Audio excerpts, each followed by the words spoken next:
Salut la compagnie, c'est Jules Melon et aujourd'hui dans Impro Ciné Critique, je vais vous parler d'un film français plutôt culte sorti en 1962, il y a donc 60 ans, réalisé par Monsieur Yves Robert et vous l'avez deviné avec le titre de la vidéo, il s'agit de La Guerre des boutons, adapté de ce roman écrit par Louis Pergaud en 1912 et que j'ai lu il n'y a pas longtemps. Donc j'ai décidé de me refaire ce souvenir de jeunesse que j'avais vaguement vu à la télé, j'avoue. Donc là, premier vrai grand visionnage conscient, il me semble.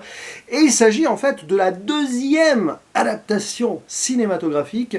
Il y en a eu une dans les années 30, mais elle semble introuvable aujourd'hui. Donc j'ai décidé de me refaire vraiment celle-ci. Il y en aura 3 autres par la suite. Peut-être qu'un jour j'y reviendrai sur la chaîne, sur celle-ci.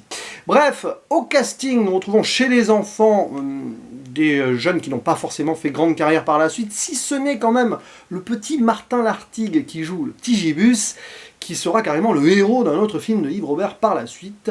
Nous citons également André Treton, puisque c'est le héros, le braque. Parmi les adultes, par contre, on a pas mal d'acteurs, surtout, actrices aussi, mais acteurs qui sont forcément rentrés dans le domaine public, et plus que cela même, Michel Galabru en tête, Jacques Dufilot, Jean Richard, Pierre Tchernia, et même Paul Crochet ou encore Henri Labussière, dont on profitera de la voix sur certains doublages, notamment plus tard. Voilà. Enfin, même à l'époque, je pense déjà, oui. Et donc, il s'agit clairement, bon, vous connaissez le synopsis de base, d'une rivalité entre deux bandes de jeunes, de 2 villages voisins. D'un côté, les Longevernes, c'est eux nos héros, on va suivre leur point de vue, et de l'autre, les Vellerans, qui, on va dire, perpétuent une tradition ancestrale. Vous connaissez, les guéguerres des villages, c'était marqué un peu partout en France, et encore de nos jours, il y a des relents. Et les gamins décident de se faire ainsi front à travers des réunions de bataille après l'école. Et évidemment, vous connaissez certains moments cultes du genre on coupe les boutons, on défroque l'adversaire dès qu'on le capture, et tout ceci sous le regard plus ou moins, ou pas justement, des adultes autour, qui en font aussi baver à leurs petits. Mais c'est ça, contexte rural de l'époque. Alors attention, de l'époque, oui, années 60, puisque Yves Robert modernise le bouquin, qui se déroulait forcément au début du XXe siècle, voire fin même du XIXe, je sais plus, c'était enfin, ça, à peu près dans cette époque-là, et Yves Robert donc transpose ça de ses jours, de l'époque, et forcément il y a une évolution. Cependant, bon déjà, ça respecte plutôt l'ensemble, ça c'est sûr.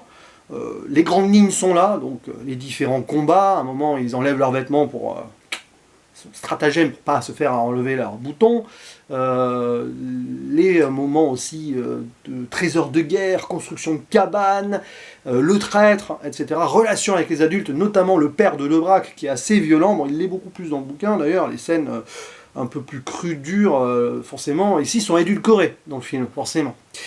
Et oui, j'ai apprécié ce revisionnage. Bon, je me souvenais de la plupart des scènes, impossible de dire si je l'avais vu en entier à la télé ou pas, je pense que oui, mais il me fallait ici forcément une relecture pour bien apprécier l'ensemble.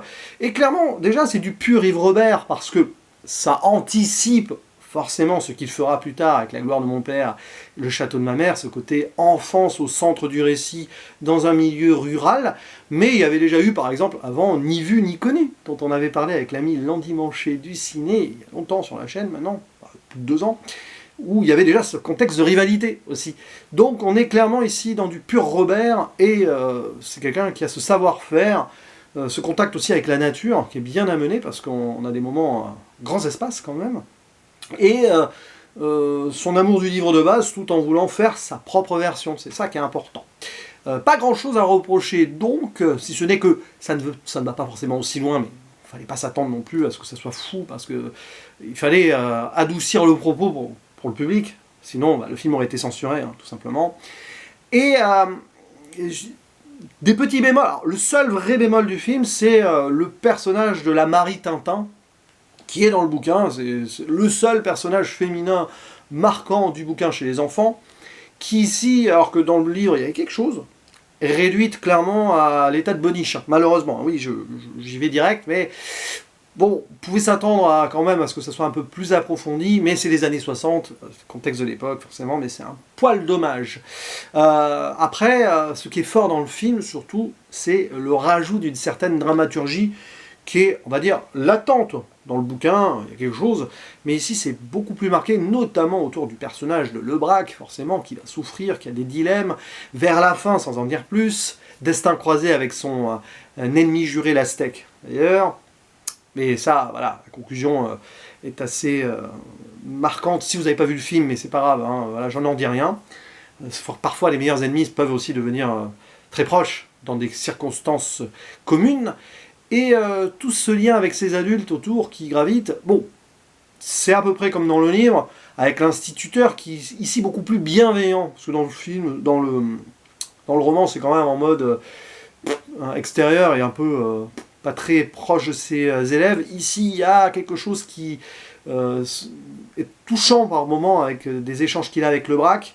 Donc oui. Puis évidemment, après, je ne vais pas revenir sur les grandes lignes. Je vous laisserai profiter du film si vous ne le connaissez pas et si vous n'avez pas entendu parler de l'histoire. Mais évidemment, ce qu'on va retenir dans tout ça, c'est les petits rajouts, notamment au niveau des dialogues. Parce que ça a été retouché, forcément, ça a été modernisé pour l'époque. Et il en reste des moments cultissimes, notamment le petit gibus, qui est ici, d'ailleurs. Mais c'est pas la version de 1962, ça c'est une des deux versions récentes.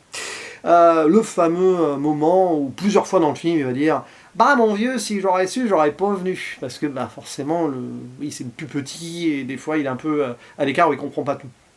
Bref, donc ça c'est très amusant. Et puis aussi la fameuse chanson hein, Mon pantalon est décousu, si ça continue on verra le trou de mon pantalon. Hein, voilà. Où ils ont un peu bu, enfin ce petit gibus qui a bu aussi. Oui d'ailleurs on voit aussi que c'est des présados pour la plupart et ça s'intéresse déjà aux filles. Une scène un peu malaisante avec la Marie d'ailleurs dans la cabane à un moment. Bon, ouais, on va rien dire. Et bien sûr, ils commencent à fumer aussi, boire dès qu'ils peuvent. Enfin, voilà, forcément, ils font comme les parents. Et d'ailleurs, ici, l'idée que les parents ont eu aussi cette rivalité, ouais, forcément, hein. Transmission, quelque part. À un moment, on les voit, les adultes, se prendre la tête avec une grenade et tout. Voilà, là, on revient presque dans Ni vu ni connu, à un moment.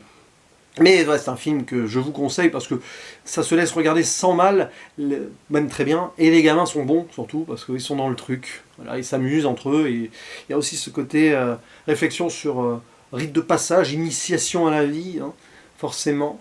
Notamment le braque, qui est très développé. Les choix d'un chef aussi, le côté de la républicain, parce que c'est ça, hein, les Longevernes, c'est les républicains, donc démocratie participative, à un moment, on donne de l'argent pour le trésor commun. C'est beaucoup plus marqué dans le livre en soi, parce qu'il y a vraiment cette opposition entre religion d'un côté, pour les Vellerans plus haut placés si on veut, et les Longevernes plus paysans républicains. Dans les autres versions cinématographiques, ça sera encore plus, à mon avis, fouillé à ce niveau-là. Mais ouais, donc, en tout cas, très beau film, par moment. Il y a cette scène avec le lapin aussi, qui fait faire une trêve aux deux clans. Et puis la musique aussi, un peu marche militaire, forcément, parce qu'on a ce côté guerrier, à un moment armé, quoi. Mais ça fait du bien de voir ce genre de film, 60 ans après, hein, forcément. Et voilà, ça reste un des pans classique du cinéma français, pour l'enfance, on va dire ça comme ça. Et du coup, un jour, je parlerai probablement des autres versions. Pas dans l'immédiat, je pense, mais j'ai vu, par exemple, celle britannique, qui se passe en Irlande, en 1994, je crois, à la sortie. Je l'avais découverte à la télé, j'avais bien aimé. Il faudrait que je me la refasse, si jamais je la trouve. Parce que je sais pas si c'est sorti chez nous en DVD, enfin en DVD ça m'étonnerait, je crois que au VHS même, hein. Voilà. Et puis bien sûr il y a eu les deux films de 2011 sortis à une semaine d'écart, réalisés par Yann Samuel et Christophe Baratier. Je crois que j'ai vu vite fait celui de Samuel sur Canal+, et pas forcément sûr de l'avoir vu jusqu'au bout. Mais bon, peut-être qu'un jour j'y jetterai un coup d'œil quand même, pour voir, hein, on sait jamais ce qu'ils en ont fait par rapport au bouquin surtout. Bref, à vous la parole, dites ce que vous en pensez de ce film-là, du bouquin, des autres adaptations, si vous voulez, évidemment. Si vous avez vu celle des années 30, ça m'intéresse. Et si vous savez où la trouver, surtout. Mais en tout cas, il ne me reste plus qu'à vous dire à la prochaine. Ciao!